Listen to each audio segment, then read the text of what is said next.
To other news now, tensions in the Horn of Africa have escalated since Ethiopia signed a maritime deal with the breakaway region of Somaliland earlier this year. The agreement gives landlocked Ethiopia access to the sea in exchange for Addis Ababa recognizing Somaliland's independence. The deal has angered Somalia. Well, joining me live here in the studio is the President of the Federal Republic of Somalia, Hassan Sheikh Mohamud. Thank you very much for being with us, sir. We have plenty of questions for you. Starting with this one. You've called Ethiopia an enemy. You have recalled your ambassador in Ethiopia. You have ruled out mediation with Addis unless they pull the plug on this deal.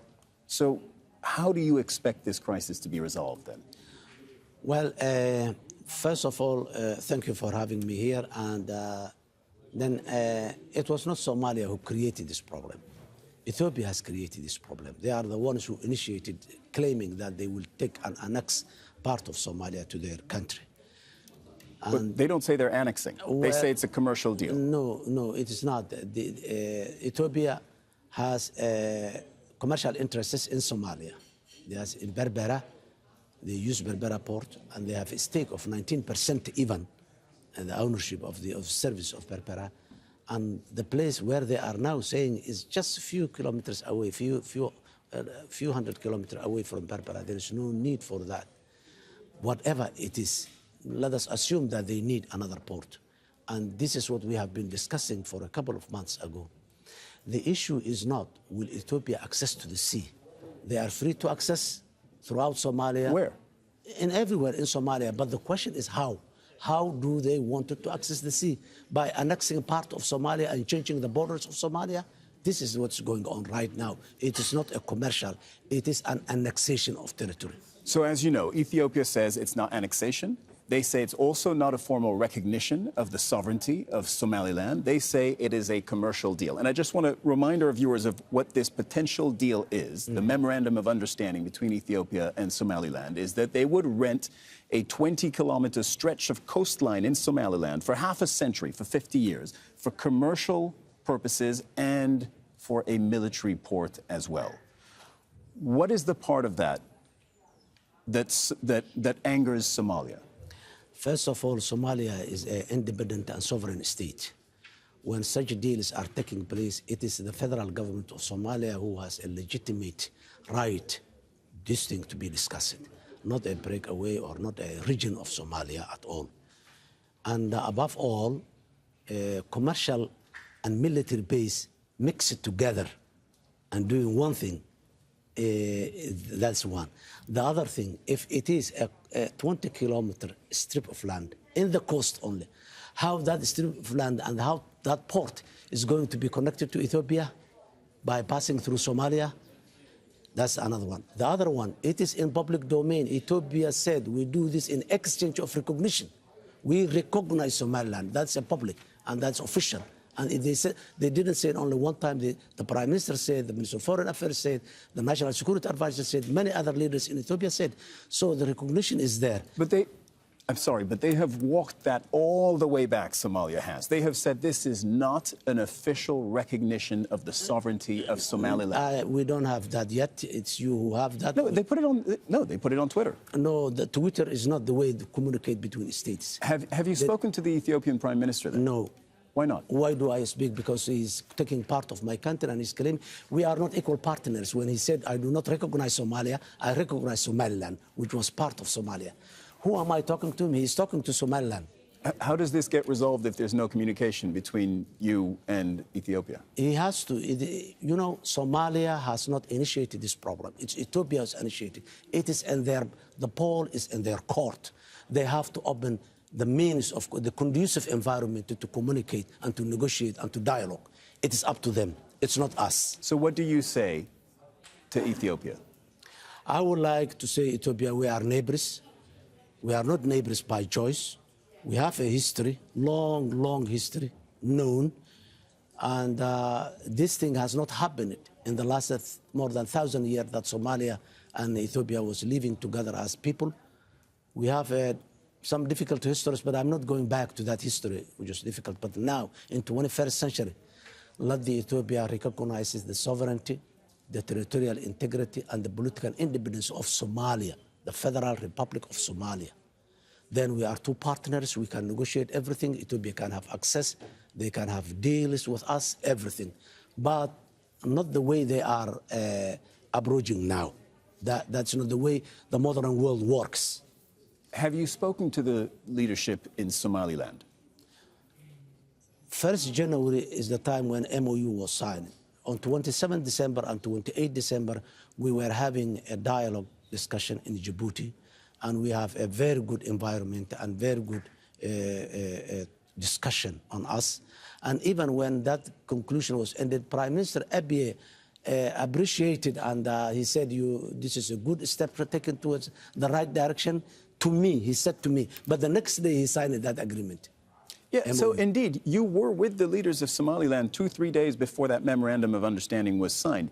Are you saying then that they kept you in the dark about what they were about to do? Yes, they never mentioned. We have been discussing how to unite Somalia, not how to give part of Somalia to Ethiopia. No, this was not the subject of discussion. The subject of discussion was the unity of Somalia, how we unite and how we address the grievances of the past and all this. That was the discussion. What are you asking Ethiopia to do, and what happens if Ethiopia goes through with this memorandum of understanding, this deal? Look, one thing is very clear. Ethiopia has no right to do that. Diplomatically, legally, it has no right to do that. But what if they do it? Well, that is another case. Let us hope that they will not do it.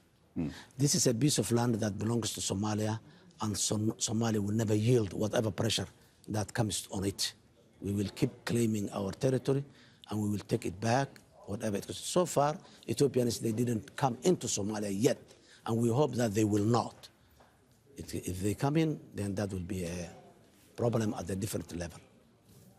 You traveled around the region recently. You went to Egypt on Sunday. You met with the Egyptian president, Mr. al-Sisi. Now, he had very harsh words against Ethiopia, and he said they should not try us, meaning they shouldn't try Egypt, especially if they are challenging a brother, by which he meant Somalia. He hinted essentially that Egypt, or that's what it sounded like, that Egypt would be willing to come to Somalia's military aid. Did you discuss military action with the Egyptian president? Somalia is part of the Arab League, and in the Arab League there is a chapter in the charter that says that the attack of one country is the attack of the rest of the countries in that organization. So Somalia does not need to have a deal with any Arab country because that is a mandate to each and every Arab country, number one. Number two, Somalia and Egypt has a history, collaboration of history for a long time. Even if before we became independent in 1956, when the Canal Suez War was there, Somalia as a people, they were supporting with Egypt. And then all the way, many times Somalia has got into difficulty, Egypt to support it. The support does not mean boots on the ground. Okay, that's my question, because I understand the history, but my question is, did you discuss potential military action? No. We have not discussed it. Egyptian military coming to Somalia. And we believe that the problem has not reached there yet. And that's why he's saying, warning and all this, don't do it, please. Okay. This may sound like a naive question, but is there perhaps a win-win scenario here between Somalia and Ethiopia where the two countries can cooperate? Ethiopia wants access to the sea, as, by the way, all landlocked countries do. Somalia, on the other hand, is fighting the armed group al-Shabaab. We'll get to that a little bit more in a moment. There are thousands of Ethiopian troops on Somalian territory as part of that ongoing effort. Isn't there a way, perhaps, that the two countries can come to some kind of understanding to defuse this crisis? I have to repeat it again. The question between Somalia and Ethiopia is not how will Ethiopia access to the sea. That's not the question. We want Ethiopia to have an access to the sea. But the question is how Ethiopia is going to have that access to the sea. That's number one. And that if Ethiopia is ready, we are ready to discuss. But grabbing a piece of land, we are not ready for that. Regarding the issue of al-Shabaab, al-Shabaab is not a threat to Somalia only. Al-Shabaab is a regional threat, is a continental threat, and it has been, this Shabaab has been interfered in Ethiopia, in Kenya, in Uganda, in Djibouti, and in Europe even. So Shabaab, it just happened that they are in Somalia, but they are not a problem to Somalia only. So Ethiopia... But mainly to Somalia. Well, let us say, except mainly. But Ethiopia, number one, they were there as a part of the mandate of the African Union mission there. And then they were there bilaterally. When there is a trust and good relationship, such thing can happen. We have bilaterally agreed to come in and support Somalia. That's where they are, how they are in Somalia. But now, people who have been contributing and adding their blood together to defend to defeat a common enemy, now comes back again, and this is a backbiting. Specifically on the issue of the fight against al-Shabaab, this has been going on for more than 15 years. This is something that already plagued your country, Somalia, during your first term as president a number of years ago. They haven't been defeated. So the question is, can they be defeated? Yes, they can. And we have proven that they can. Where's the evidence of that? More than 50% of the territory they were controlling, they are not controlling today. They have been squeezed into a smaller area than they were a year ago than today. And we keep continuing. These operations is going on as we are speaking here. And mainly, these operations are done by Somali National Army and Somali Defense Forces are doing these operations, most of them. So we believe, based on the experience and the successes that we made in the last 1.5 years, we believe that we can defeat al-Shabaab militarily. It may take some time ideologically, but militarily, we will definitely defeat them. The fight has been going on since 2006. And as I mentioned, it lasted during the entirety of your first term as president of Somalia. This was in the 2010s. Is there a point where you would consider negotiations with al-Shabaab instead of a military defeat? When they are ready, we are ready, but they are not ready.